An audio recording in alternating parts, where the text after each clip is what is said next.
Hello friends. Now we will have the overview of financial market as well banking operations.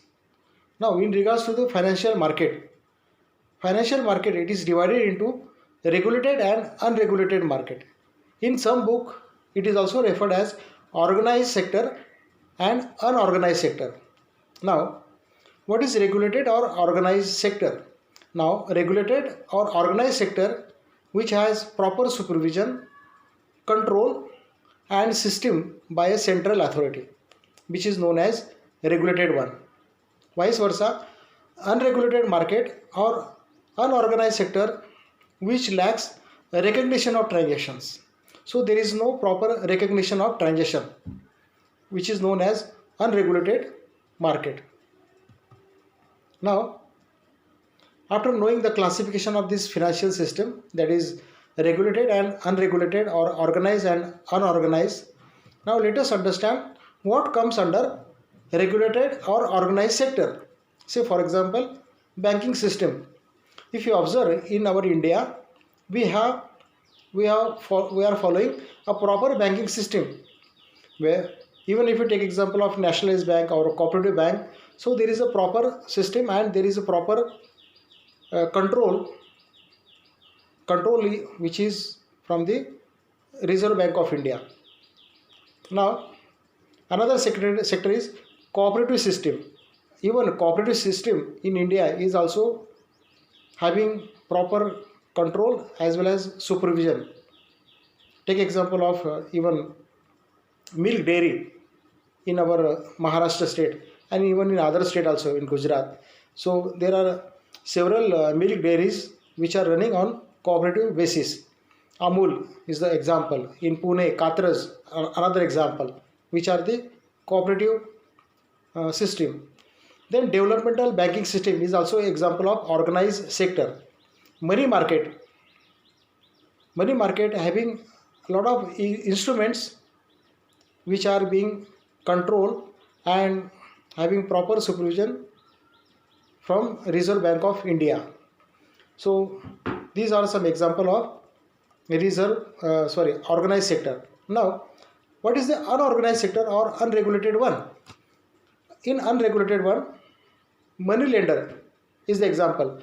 Now if you observe remote area, I mean to say rural area where there are some problems of banking authority to open their branches, but nowadays even in remote areas also there are branches are open by most of the banks, but in earlier times, maybe to 25 years before, so there were no proper branches were opened by banks, so money lenders were involved.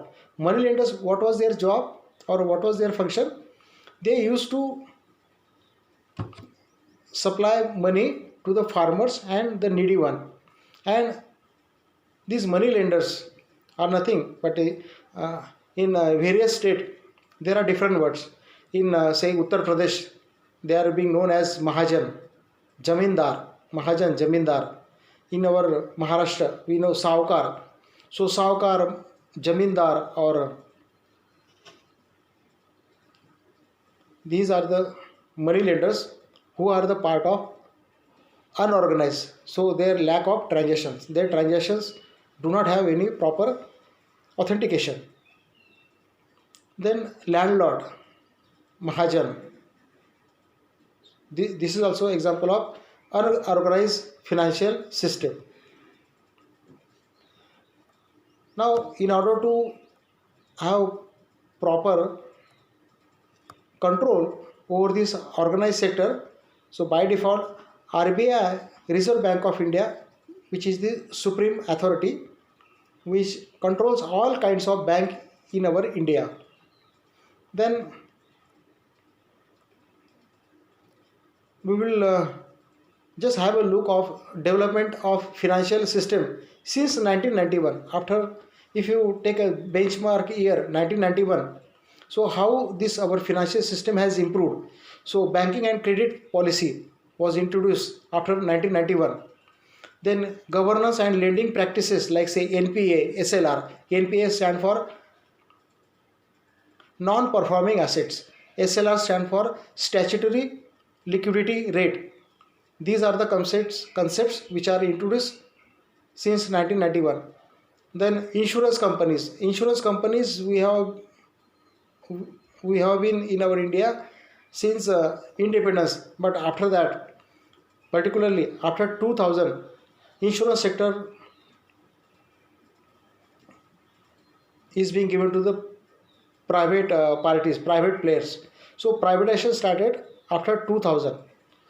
Now, if you compare before privatization and after privatization, before privatization there was only one life insurance company which is known as LIC, as we all are aware. But after independence, after privatization, that is 2000. Today we have 40 plus companies which are dealing in life insurance business. Same with the general non-life insurance also, that is general insurance company. Before privatization there were only 4 public sector companies, but after 2000, if you observe today, again there are 40 plus companies which are dealing into general insurance business. Then capital market has also improved after 1991. Now, what is improvement in capital market? That is online trading. T plus 3 transactions means if you do transaction on the working day Monday, then before Thursday your transaction will be settled out. So that is T plus 3. Means this transaction plus 3 days to either credit or debit your account. Completely it is being done within 3 days. So this was about the overview of financial system in India. Thank you.